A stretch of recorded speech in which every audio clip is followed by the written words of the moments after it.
নিজের এই জিনিসগুলি ভুলেও কখনো কাউকে দেবেন না, সাবধান করছে বাস্তুশাস্ত্র। অনেক সময় দেখা যায় যে আমরা চেষ্টা করেও কাজে যথেষ্ট সাফল্য পাচ্ছি না, যতটা পরিশ্রম করছি সেই অনুসারে কাজ পাওয়া যাচ্ছে না। সৌভাগ্য যেন কিছুতেই আমাদের সঙ্গে থাকছে না।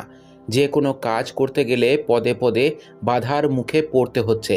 এ কারণ হিসাবে বাড়িতে উপস্থিত নেগেটিভ এনার্জিকেই দায়ী করেছেন বাস্তু বিশেষজ্ঞরা। তারা বলেছেন যে কোনো জিনিস অন্যের সঙ্গে শেয়ার করলে তার ক্ষতিকর প্রভাব আমাদের উপর পড়তে পারে। কারো কোনো জিনিসের প্রয়োজন পড়লে তা অবশ্যই দেওয়া উচিত।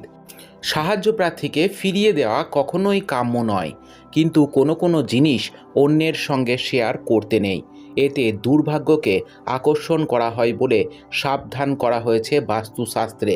জেনে নিন নিজের কোন জিনিস কখনো কাউকে দেবেন না। বাস্তুশাস্ত্র অনুসারে কখনো কাউকে নিজের ঘড়ি ব্যবহার করতে দেবেন না। নিজের ঘড়ি অন্যকে ব্যবহার করতে দিলে আপনার সময় অপচয় হবে এবং আপনি জীবনের নানা ক্ষেত্রে বাধার মুখে পড়বেন। বালিশ, যে বালিশ আপনি মাথায় দিয়ে শোন, সেই বালিশ কখনো অন্য কাউকে ব্যবহার করতে দেবেন না। প্রচলিত বিশ্বাস অনুসারে নিজের বালিশ অন্য কাউকে দিলে জীবনে সুখ এবং শান্তির অভাব হয়। চটি জুতো, বাস্তুশাস্ত্র অনুসারে নিজের ব্যবহার করা চটি ও জুতো কখনো কারো সঙ্গে শেয়ার করতে নেই। অন্য কেউ আপনার জুতো বা চটি ব্যবহার করলে তার জীবনের নেগেটিভ এনার্জির প্রভাব আপনার জীবনে এসে পড়বে। এর ফলে নানান সংকটের মুখে পড়বেন আপনি।